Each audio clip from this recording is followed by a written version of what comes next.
Cher ami Balance, on est parti pour l'interprétation de votre roue astrologique pour le mois de février 2026, en sachant qu'à chaque fois je vais vous expliquer les maisons, à quoi elles correspondent, et je vais me mettre en relation avec la carte pour vous expliquer l'analyse de correspondance. Et on est parti du coup pour la maison 1. Votre maison, tout simplement, qui correspond à l'identité, votre état d'esprit, mais aussi votre énergie. Et vous commencez fort avec le roi de denier. Donc là, vous êtes dans votre propre maison et elle rencontre la carte qui symbolise le souverain de la matière et de la sécurité. Alors, comme je vous le disais, vous commencez du coup avec une assurance incroyable. Au titre du roi, regardez la figure, la présence. Et le roi de denier, du coup, dans votre maison, indique que vous vous sentez clairement maître de votre vie, tout simplement. Là, je pense que vous allez être pragmatique, vous allez être solide, droit dans vos bottes, et que vous allez, bien entendu, à l'image de votre roi, dégager une image de réussite. Là, il s'agit d'un état d'esprit qui est tourné vers le concret, puisqu'il s'agit de denier. Donc, je suppose que vous allez vouloir des résultats palpables. Mais, bien entendu, je vous conseille de la patience, qu'elle sera nécessaire, en fait, pour les obtenir.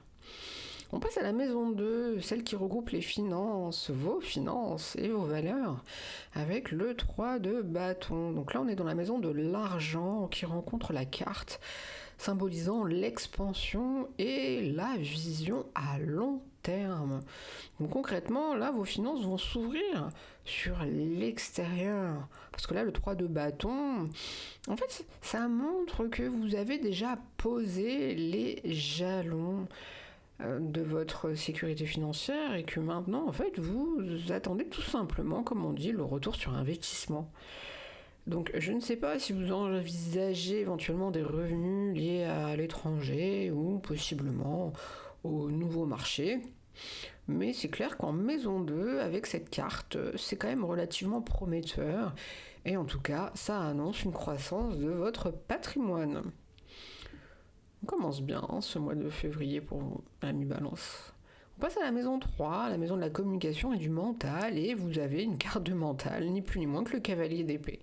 Donc là, c'est la maison du mental qui rencontre la carte qui symbolise la rapidité d'esprit et la répartie. Donc on peut dire que là, vos échanges, ils vont aller assez vite, parce que le cavalier d'épée, en fait, dans votre maison du mental, de la communication, ça suggère comme on dit, vous avez le mot juste, en fait, et associé, bien entendu, à une pensée rapide. Donc moi, la seule chose que j'aurais tendance à vous conseiller, c'est de ne pas être trop tranchant, en fait, dans vos propos. Donc je sais que vous allez vouloir défendre vos idées, comme on dit, avec fougue, ce qui est excellent en fait, notamment si vous êtes dans des phases de négociation, mais petite pointe d'équilibre à garder en fait pour effectivement ne pas froisser votre entourage. On passe à la maison 4, la maison du foyer et des racines, en lien avec le 9 de denier. Donc on est dans la maison du socle familial, qui rencontre la carte de l'indépendance et du confort luxueux. Donc là, clairement, vous êtes bien dans votre foyer et vous avez tout ce dont vous avez besoin en fait. Et ce 9 de denier indique d'une part que vous vous sentez bien et d'autre part que vous êtes en pleine autonomie. Donc c'est une période sûrement où vous allez profiter de ce qu'on appelle le confort domestique. Donc je ne sais pas si vous avez réussi à créer un jardin secret ou, comme on dit, votre propre jardin intérieur. Mais je pense en tout cas que vous avez votre petit cocon qui respire l'abondance. Là, clairement, avec le 9 de denier, c'est ce que ça indique. Donc on pourrait dire que la paix et la sérénité règnent dans votre maison pour ce mois-ci. On passe à la maison 5, une maison très appréciée, les plaisirs et les amours avec le cavalier de denier. Là, vous êtes très en phase avec les cavaliers. Donc là, on est dans la maison de la joie qui rencontre le symbole, en fait, la carte qui symbolise la loyauté et la persévérance. Donc on peut dire que là, vous êtes dans une phase où vos amours seront assez solides, comme on dit, loin des feux de paille. Parce que le cavalier de denier, il apporte une énergie de construction qui est lente, comme beaucoup de cavaliers, mais là, pour le coup, c'est une énergie qui est sûre. Donc, on ne parle pas que des amours sentimentaux, ça peut être aussi vos plaisirs, vos loisirs. Et là, pour le coup, ils seront assez simples, mais authentiques. Alors, on va décliner, de façon assez succincte, bien entendu, parce que c'est un tirage général. Si vous êtes en couple, là, ça va être le moment idéal pour consolider vos projets communs. Et si vous êtes célibataire, il y a de fortes chances que vous soyez dans une phase où vous recherchez une personne fiable, une personne sur qui vous pouvez compter. En maison 6, la maison du travail quotidien et de la santé, vous avez une carte tranchante, à savoir le 6 d'épée. Donc là, on est dans la maison de la routine qui rencontre la carte de la transition vers le mieux-être. Très belle association. Alors, côté travail, on peut dire que vous allez quitter une situation possiblement complexe, mais pour aller vers quelque chose de beaucoup plus calme, beaucoup plus apaisé. Parce qu'en fait, le 6 d'épée, ça symbolise en fait un voyage mental ou physique qui va vous soulager. Donc là, du coup, côté santé, on peut dire que vous serez dans une phase de récupération. Comme on dit, laissez le stress derrière vous pour naviguer vers une meilleure hygiène de vie. Donc bien entendu, c'est beaucoup de conseils de l'univers, à vous de mettre les choses en place. Il faut donner un petit coup de collier pour que les choses se concrétisent. Si vous restez au fond de votre canapé à rien faire, les choses ne se passeront pas. On passe à la maison 7, la maison des personnes qui sont en face de vous, les partenaires et le couple. Et là, vous avez une carte d'émotion, le 4 de coupe. Alors, comment se traduit cela ? Donc, vous avez dans la maison de l'autre, la personne, comme je vous disais, en face de vous, qui rencontre la carte. Alors, elle n'est pas toujours très appréciée, mais je vais vous l'expliquer. C'est une carte qui traduit la lassitude ou le besoin d'introspection. Regardez, en fait, cette carte. La personne, en fait, elle est assise, elle est assez statique, elle n'est pas satisfaite, en fait, de ce qu'elle a. Elle n'est pas satisfaite, en fait, des 3 coupes qu'elle voit, mais il y en a une qu'elle ne voit pas, la fameuse 4e. Donc, comment ça se traduit dans votre vie au quotidien ? Comme on dit, j'aurais tendance à vous mettre en garde sur le fait de ne pas vous enfermer, en fait, tout simplement dans une forme d'ennui relationnel. Alors, ce 4 de coupe, effectivement, il suggère que vous pourriez, comme on dit, bouder une opportunité, ou ça peut être aussi un sentiment de se sentir tout simplement blasé, en fait, par vos partenaires.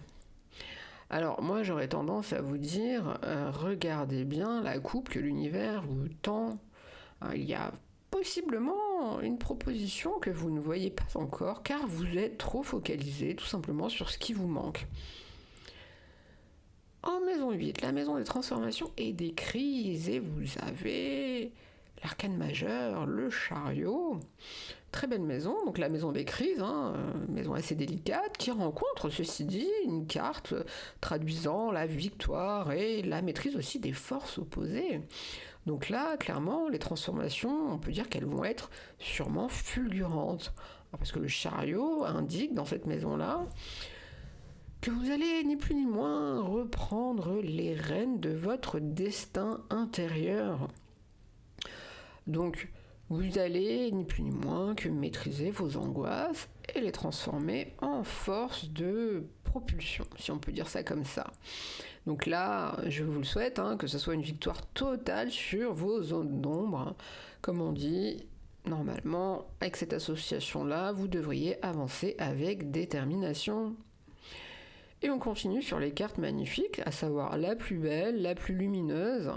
En maison 9, donc la maison des idéaux et des voyages, vous avez le soleil. Qu'est-ce que vous nous préparez dans ce domaine de vie? Alors, la carte du soleil, c'est la carte de la clarté et aussi du succès total. Donc c'est vraiment magnifique parce que ce soleil dans votre maison 9 illumine bien entendu votre esprit déjà, pour commencer. Donc là, vous allez avoir des croyances assez claires, possiblement des projets de voyage, ou ça peut être aussi des projets d'études. Et là, clairement, tout ce que vous allez envisager dans ce domaine-là, ça va être couronné de succès. Comme on dit, vous allez rayonner la sagesse. Donc ça va être une période d'optimisme qui va vous permettre, comme on dit, de voir la vie du bon côté. La maison 10, la maison de la carrière et du destin social. Alors vous êtes les rares chanceux à avoir 2 cartes qui sont tombées, alors des cartes associées en plus, le 2 de bâton, et dans la même famille, on a appelé aussi le cavalier de bâton. Alors là, du coup, vous avez le 2 de bâton, la carte qui symbolise l'alliance, de la stratégie aussi, et le cavalier de bâton, lui, il symbolise tout simplement l'élan. C'est magnifique, vous avez une double dose, comme on dit, d'énergie, notamment pour votre carrière. Donc le 2 de bâton, en fait, il montre... On peut dire que vous allez avoir une vision globale de votre avenir. Et par contre, le cavalier de bâton, lui, il va vous donner l'élan simplement pour foncer. Donc c'est vraiment un duo gagnant.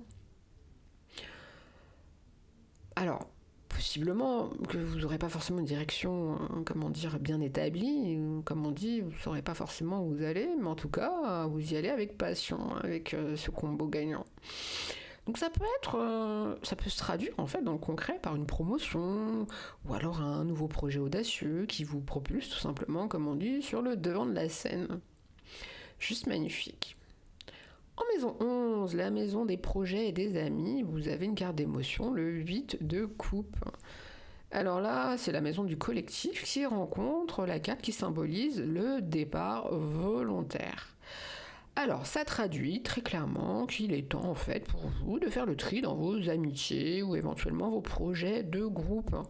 Ça indique que vous allez tourner le dos à certaines relations qui ne vous correspondent plus, tout simplement. Un petit peu de ménage, ça ne fait pas de mal. Et, bien entendu, vous allez partir sans regret avec ce 8 de coupe, car vous savez, en fait, que, tout simplement, votre chemin vous appelle ailleurs. Donc, comme on dit, vous allez chercher tout simplement plus de profondeur dans vos cercles sociaux. C'est pas plus mal, hein? Bonne résolution, en tout cas, à mettre en place. Et on finit cette roue astrologique par la 12e maison, la dernière, la carte la maison plutôt un peu nébuleuse, de l'inconscient et des épreuves, et vous avez la carte un peu aussi nébuleuse, pour certaines personnes qui ne la comprennent pas, la carte de la lune, arcane majeure, que je trouve magnifique. Alors nous, c'est notre carte, ça nous symbolise beaucoup toutes les cartes anciennes, tout ce qui est la divination, même si pour moi c'est que de la guidance. On n'est pas là pour vous faire deviner votre avenir, mais plus pour vous donner des indices que l'univers nous met devant nous, pour vous guider de la meilleure des manières, pour que vous vous sentiez équilibré dans vos vies. Donc là, on est là dans la maison du jardin secret, et cette maison du jardin secret, en fait, ne rencontre ni plus ni moins que la carte qui symbolise les rêves, l'intuition et les mystères. Donc là, votre inconscient, pour ce mois de février, va être sûrement très actif, parce que la lune en maison 12, en fait, elle va décupler votre intuition. Alors vous pouvez avoir des rêves un peu troublants ce mois-ci, mais des rêves qui vont être riches d'enseignements. Alors petite astuce pour les gens qui ne savent pas, parfois il est intéressant en fait d'avoir de quoi noter en fait à côté de son lit, de façon à ce que quand on se réveille, qu'on se rappelle de nos rêves ou même des brides de rêves, vous les notez au fur et à mesure, vous pouvez même les dater, c'est pas mal. Vous allez voir qu'au bout d'une semaine, 2 semaines, 3 semaines, vous allez avoir une certaine continuité. Alors dans beaucoup de cas, ça peut être assez troublant parce que ça raconte des histoires. En tout cas, ne craignez pas vos ombres et aussi vos doutes. Ça va être justement l'opportunité d'éclaircir tout ça, en tout cas de mieux comprendre tout ça, de mieux vous reconnecter, notamment à votre part féminine et créative que symbolise la lune. Donc je pense que ça va être une plongée, comme on dit, nécessaire dans votre monde intérieur. Magnifique pour clore cette roue astrologique. Alors, à la vue de l'ensemble de ces cartes, j'aurais tendance à vous dire, ami Balance, que votre mois de février, en fait, ça va être un mois, comme on dit, de réussite par l'action. Parce que clairement, vous commencez avec un roi de denier, ensuite vous avez le chariot un petit peu plus loin, comme on dit, vous avez le contrôle, hein, avec figure imposante, carte imposante, et ensuite vous avez aussi le soleil qui vous guide, alors que la lune, elle veille en fait sur vos nuits. Alors comme on dit, c'est un équilibre parfait entre le jour et la nuit, le faire et l'être. Je vous souhaite un magnifique mois de février, amis Balance.